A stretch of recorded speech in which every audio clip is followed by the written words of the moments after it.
Le Conseil des ministres approuve lors de sa réunion hebdomadaire un projet de loi relatif à la modernisation des marchés des capitaux pour attirer davantage d'investisseurs nationaux et internationaux. Le Premier ministre préside la réunion du comité ministériel chargé des droits de l'homme et exhorte les secteurs concernés à coordonner leur action pour promouvoir les droits de l'homme et établir une culture de citoyenneté. C'était ce matin à la primature. Réunion au ministère de la promotion de la jeunesse, de l'emploi, des sports et de la formation publique pour discuter des préoccupations des jeunes.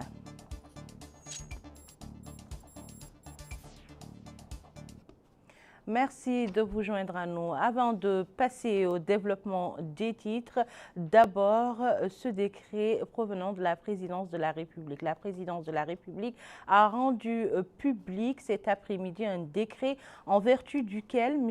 Mohamed Abdallahi Lehbib est nommé président de la haute presse, de la haute autorité de la presse et de l'audiovisuel RAPA. Venons-en maintenant au titre. Le Conseil des ministres s'est réuni ce jeudi 29 août 2024 sous la présidence de son Excellence Mohamed Ould Cheikh El Ghazouani, président de la République. Le Conseil a examiné et approuvé le projet de loi relatif à la modernisation des marchés de capitaux. Un projet de loi qui vise à établir les bases juridiques d'une industrie financière nationale capable de faciliter le financement des opérateurs économiques en sollicitant des investisseurs nationaux et internationaux qui bénéficieront d'infrastructures financières fiables pour investir leurs capitaux. Le Conseil a délibéré sur une communication présentée par le Premier ministre relative à l'engagement de la responsabilité du gouvernement sur la politique générale du gouvernement qui sera présentée devant l'Assemblée nationale et ce conformément aux articles 42, 74 et 75 de la Constitution. Le Conseil des ministres a également suivi la présentation du ministre de l'Intérieur, de la promotion de la décentralisation et du développement local, ministre des Affaires étrangères, de la coopération africaine, des Mauritaniens de l'extérieur par intérim, communication relative à la situation internationale.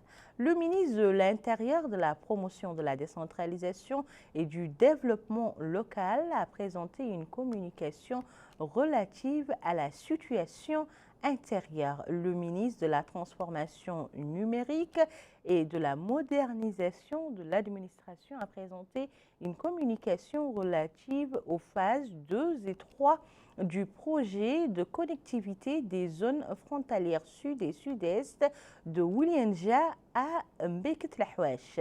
Les phases 2 et 3 du projet de connectivité des zones sud et est portent sur la couverture continue en service de communication électronique 2G, 4G de notre frontière avec le Mali allant de Oulianja à Mbeket-Lahouach qui nécessiterait plus d'une centaine de sites pour une couverture complète et continue de cette zone.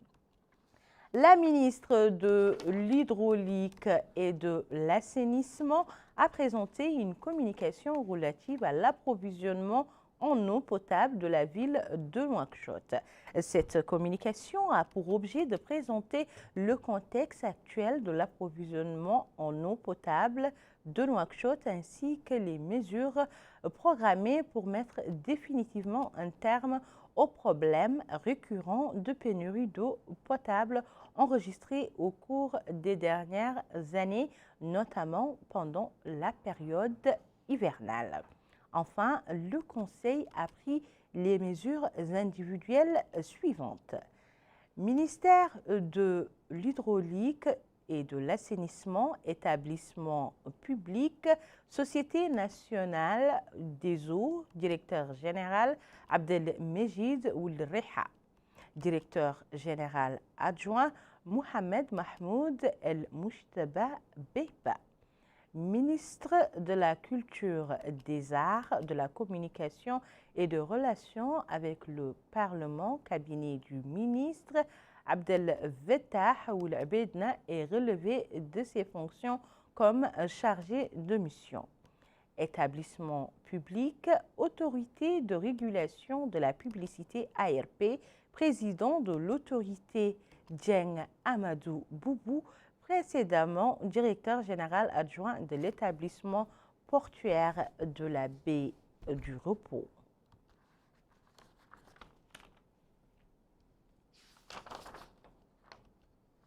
Nous vous laissons avec les images de la réunion hebdomadaire du Conseil des ministres qui s'est tenue aujourd'hui au palais présidentiel avec la présence des membres du gouvernement et sous la présidence du président de la République, Mohamed Ould Cheikh El Ghazouani.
À l'accoutumée en marge du Conseil des ministres, le ministre de la Culture, des Arts, de la Communication et de Relations avec le Parlement, porte-parole officiel du gouvernement, Hussein Ould Mejdou, a animé la traditionnelle conférence de presse. Il était en compagnie du ministre de l'Enseignement supérieur et de la Recherche scientifique, Yacoub Oulimouine, et du ministre de la Transformation numérique et de la modernisation de l'administration, Ahmed Salem Ould Aboud. Nous reviendrons plus en détail sur les résultats du Conseil des ministres dans nos prochaines éditions, Inch'Allah.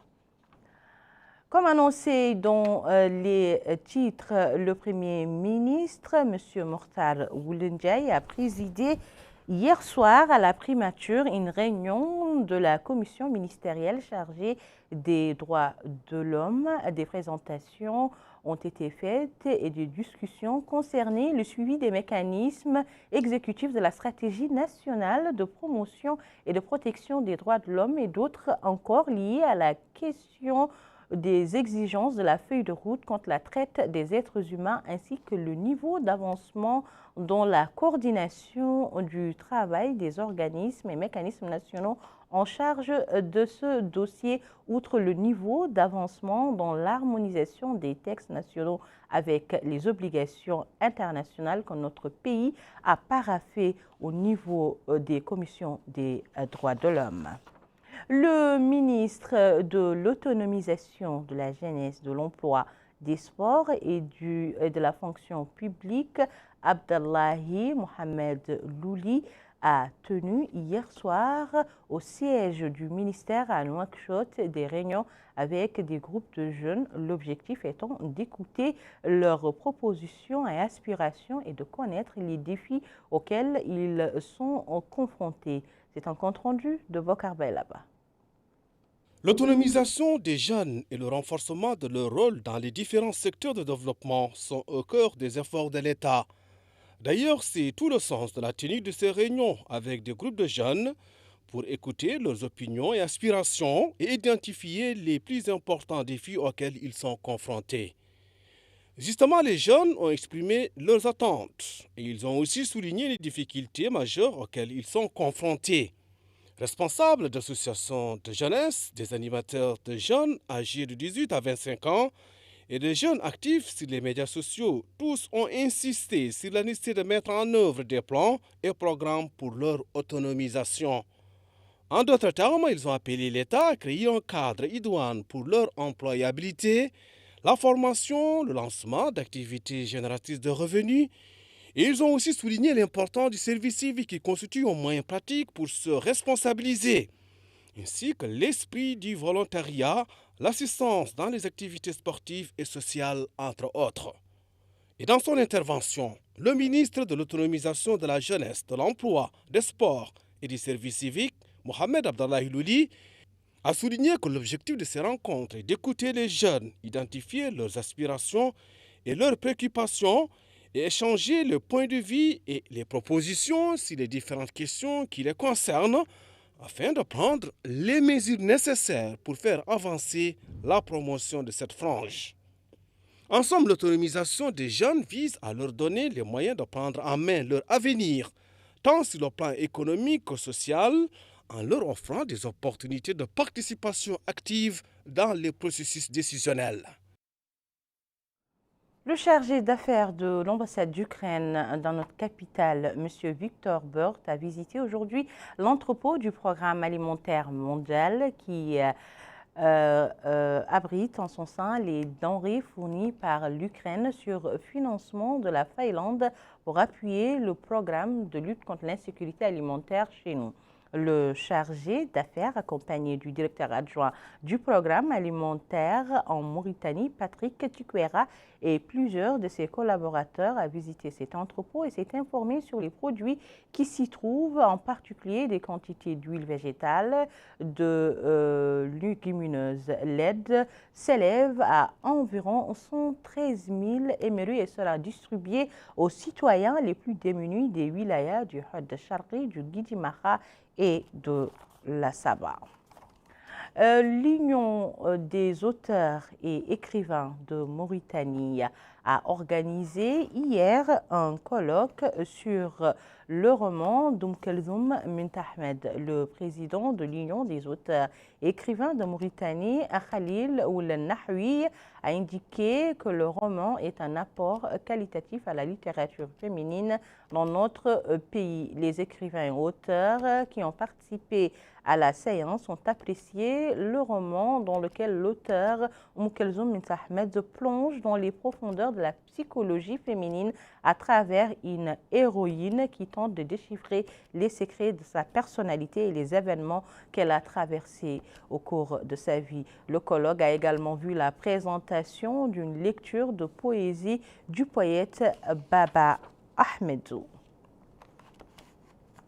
Le siège de l'Organisation de santé et d'éducation pour la famille au quartier de Dar el-Beida dans la Muqata'a d'Elmina a accueilli ce matin la distribution de l'aide allouée aux bénéficiaires du projet d'accompagnement économique et social et de protection des enfants en milieu urbain. La responsable de l'Organisation de santé et d'éducation pour la famille, Fatimata, a expliqué que cet appui est apporté dans le cadre du projet d'appui économique et de protection des enfants en déplacement en zone urbaine financé par l'Organisation internationale pour les migrations et le ministère de l'Action sociale de l'enfance et de la famille et mis en œuvre par son organisation. Ce programme cible les enfants migrants et les familles qui les accueillent dans le but d'améliorer les conditions des enfants migrants dans les villes de Nouakchott et Nouadhibou Nouadhibou et faciliter leur accès à un travail décent. Nous allons maintenant à l'intérieur du pays où a été lancé aujourd'hui à Agjucht un atelier relevant du projet de développement d'un système intégré de valorisation du capital naturel dans 3 wilayas arides, à savoir Linchiri, Ladrar et Dakhlet Nouadhibou. L'atelier organisé par le ministère de l'Environnement et du Développement durable, représenté par la Direction de la protection des espèces et de la restauration des sols, vise à présenter le projet et son plan qui sera mis en œuvre en coordination entre plusieurs acteurs gouvernementaux. Et c'est un reportage de Moussa Ndiaye. C'est au centre de lutte anti-acrédienne d'Agjucht que s'est tenu les travaux de l'atelier régional du projet de développement d'un système intégré de valorisation du capital naturel dans 3 wilayas du nord qui sont Inchiri, Adrar et Dakhlet Nouadhibou. Cette rencontre est organisée par le ministère de l'Environnement et du Développement durable. L'ouverture de ces travaux a été supervisée par le conseiller du Wali de l'Inchiri, chargé des affaires économiques et du développement local, M. Seyid Oulessam. Dans son discours d'ouverture, il a déclaré que parmi les objectifs de cette rencontre, l'amélioration des conditions de vie des communautés rurales dans le wilaya de l'Adrar, Inchiri et Dakhlet Nouadhibou, à travers, dit-il, des réformes d'espaces agricoles. Il a mis en exergue les 4 composantes du projet de développement d'un système intégré de valorisation du capital naturel dans ses activités et ses programmes d'intervention dans les 3 wilayas, tout en prenant en compte, dit-il, les aspects du changement climatique et leurs impacts négatifs sur l'environnement. Au nom de ses collègues, le coordinateur du projet, M. Mohamed Mahmoud Sidine, a présenté un exposé sur le plan opérationnel de ce projet, qui, dit-il, sera exécuté en 48 mois. Il a saisi cette opportunité pour mettre l'accent sur les objectifs et priorités de ce projet pour améliorer les conditions de vie des communautés rurales, notamment dans les 3 wilayas du Nord, à savoir les 2 communes de l'Adrar, Ain Taya et le Meddah. Les 2 localités en Inchiri sont Mhajrat et Benishab, pour une gestion durable des terres en aidant les communautés dans leur gestion de leurs différentes zones, a-t-il conclu. Au programme de cet atelier d'Agjucht, on note quelques interventions du maire adjoint d'Agjucht, du délégué régional de l'environnement et du développement durable et représentants des organisations de la société civile. Voilà, c'était tout pour cette édition. Le rappel des titres. Le Conseil des ministres approuve un projet de loi relatif à la modernisation des marchés et capitaux pour attirer davantage d'investisseurs nationaux et internationaux. C'était lors de sa réunion hebdomadaire sous la présidence du président de la République. À la primature, la réunion de la commission ministérielle chargée des droits de l'homme exhorte les secteurs concernés à coordonner leur action pour promouvoir les droits de l'homme et rétablir une culture de citoyenneté. Réunion également au ministère de la promotion de la jeunesse et de l'emploi, des sports et de la fonction publique dans le but de discuter des préoccupations des jeunes mais également d'écouter leurs propositions pour pouvoir jouer pleinement leur rôle dans le développement du pays. Voilà, c'était tout pour cette édition. Le JTF revient demain soir comme chaque soir et à la même heure, Inch'Allah. En attendant, vous pouvez passer d'agréables moments en compagnie de votre chaîne nationale El Mauritania.